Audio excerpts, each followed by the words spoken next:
girls. So glad you are here with us because we have someone very special for you to meet today. First, a question for you. When you imagine your dream job, what does it look like? Would you like a job that takes you all around the world to places like New York, Hong Kong, Singapore, London, and other exciting places? Would you like to have a job where you get paid to help people be more active and healthy?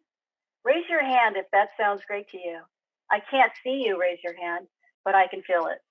I don't know about you, but that sounds amazing to me. Well, you're going to meet someone who's doing just that, and she's going to share some secrets of success with you in just a moment.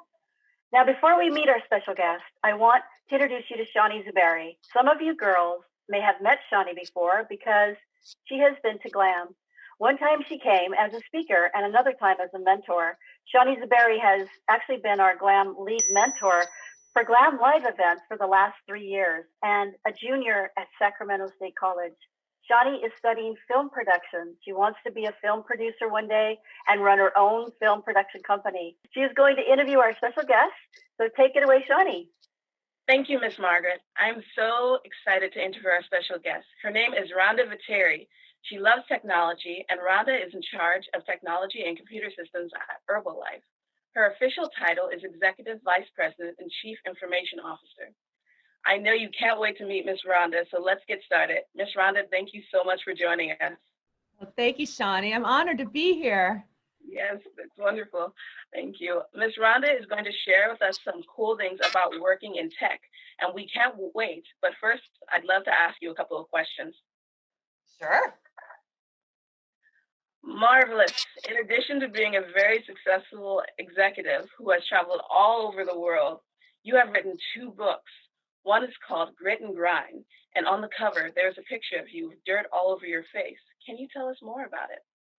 Oh, thanks, Shawnee. That book with dirt on your face, Grit and Grind, it came out last year, and I wrote it because, I came from nothing, and it's just all about hard work and perseverance and getting your hands dirty and just overcoming all the challenges that'll be placed in you in life. And I put dirt on my face because you have to get dirty in the details, and nothing comes easy. And I just, I'm not one to put a picture of myself on a cover of a book, but with the feedback that I got, folks were like, you need to show that, as a female, you need to get dirty and just really persevere. And you know what? I get dirty all the time in the details at work because I'm a ones and zeros coder as well. So I wrote this book for anyone in the world that's facing a challenge, not one audience, not one age group, not one gender, to just show that hard work does pay off, Shawnee, and it's important. That's fantastic to give so many different perspectives to everyone, and so inclusive. That's beautiful. Another thing I wanted to ask you about is all the races you've done. You've run over 70 races, including marathons and even triathlons, which include competitive swimming and bike riding in addition to running. How does exercise and competing in sports help you be a better corporate executive? Well, that's a great question. Competing in sports and running the races really keeps the mind sharp. It sounds strange, but that's the active meditation. That really is how I think, I strategize. It's the best time to think. I don't listen to music, Shawnee, at all. It's really peace and quiet and listening to people, the sound of the water when you're swimming competitively, the bikes, the people passing you. And it's just the way of keeping yourself mentally healthy, and it is active meditation. So I do those races, and I love it. I absolutely love the community of the triathlete. I was a swimmer growing up. So as my work intensified and traveling all over the world, I felt like I needed an outlet. So that was my way when to get the jet lag off, Shawnee, just to land, go to the hotel gym and work out. And then all of a sudden, the more I traveled, the more I exercised at 4 a.m. and just helped with the decision making. And it's more than just a race. I race for joy, the active meditation, the community. I'm not out there to beat a world record. I mean, all world athlete for 70.3s, yes, because I did so many in 1 year, but it's more about joy and really what keeps me going and mentally sharp. That's fantastic. The camaraderie of it all, and just not about the one thing. It's about your inner self and the community and so many other things. It's beautiful. Do you have a message for young girls who want to have a career in technology? Yes, I get that question a lot, Shani. I have a message for all of you listening. Please don't give up on yourself. And you might get the question, it's not fun. And it's not for women sometimes, and you're coding, and I hear that, and I still get to that question, Shawnee, these days. It is fun trying to bring fun back into technology. It's innovative, and don't be afraid. And I also want to tell the girls, take a chance. Make sure you have your passport. You might be tapped on the shoulder to go somewhere. Don't be that person that's not prepared. Always be prepared to take the next venture. There's so many times I see folks, no matter what gender, they're not prepared to even get on a plane. I mean, these days with COVID, it's different. I'm talking about when you get tapped on the shoulder in the assignment, take the hard assignments and don't be afraid. Thank you. I needed to hear that. That's lovely to always hear the repetition of that in itself. Who do you look up to?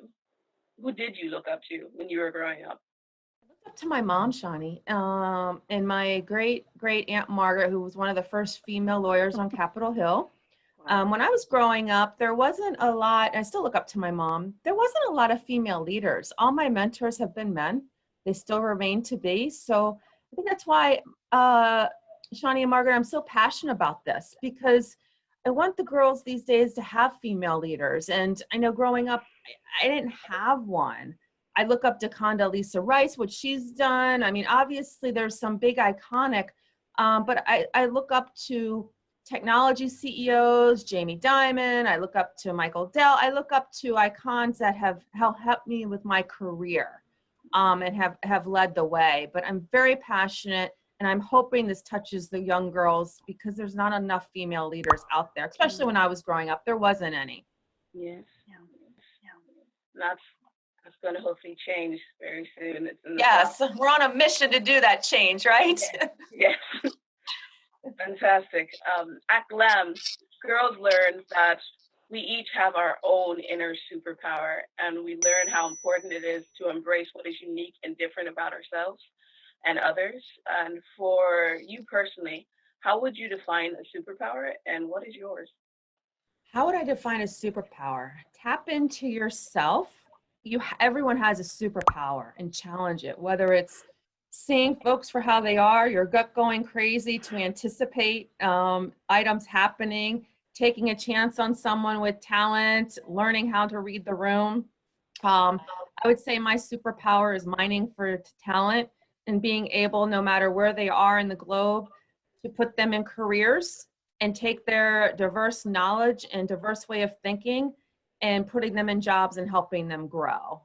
I think that's one, and building out a team around diverse cultures and around the follow the sun model. I love investing in people. People are a passion. They're number one, and that's what I believe one of my strengths is. It's all about team and camaraderie and helping people with their careers. Thank you, Shawnee and Rhonda, for a great interview. GLAM Girls, thanks for joining us, and come back anytime you would like to rewatch this video.